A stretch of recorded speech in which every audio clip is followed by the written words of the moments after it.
Christina, like, it must be noted that you wrote two massive hits, Play for Jennifer Lopez and then Baby for Justin Bieber. I was just doing a little bit of research and I didn't realize that you wrote Play at 19 years old. Like, how, like, what? What do you remember from that experience? And also, what were the conversations like in its, journey to end up on J.Lo's record? Were you ever regretful that you didn't record it? Well, I mean, you did record the chorus. Pick that up. Wow. So, let me tell you how this all happened. And it's actually a really fun story. So it was on my 19th birthday.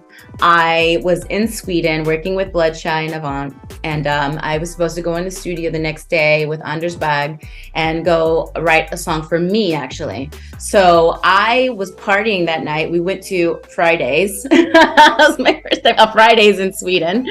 And that night we just stayed up all night and we were just like being goofy. Like we painted our faces. It was like your typical 18-year-old, 18, 19. Actually, I was kind of a really immature 19-year-old, to be honest with you. So it's probably something a 15-year-old would do.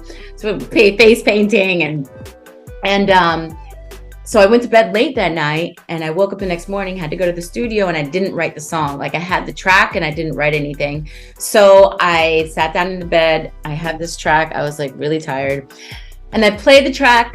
And I was like, and I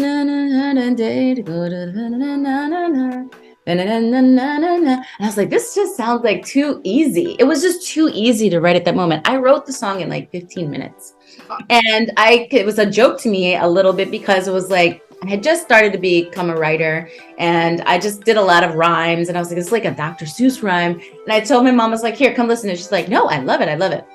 So I go to the studio, I record the song. And in that same week, I had also written and recorded AM to PM. So I was like, oh, two party songs on one album. I bet the label's not going to like it.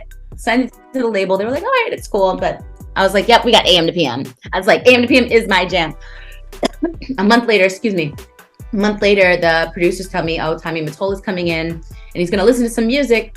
The guy comes in, he hears Play, loves it. And he's like, I want this as her single.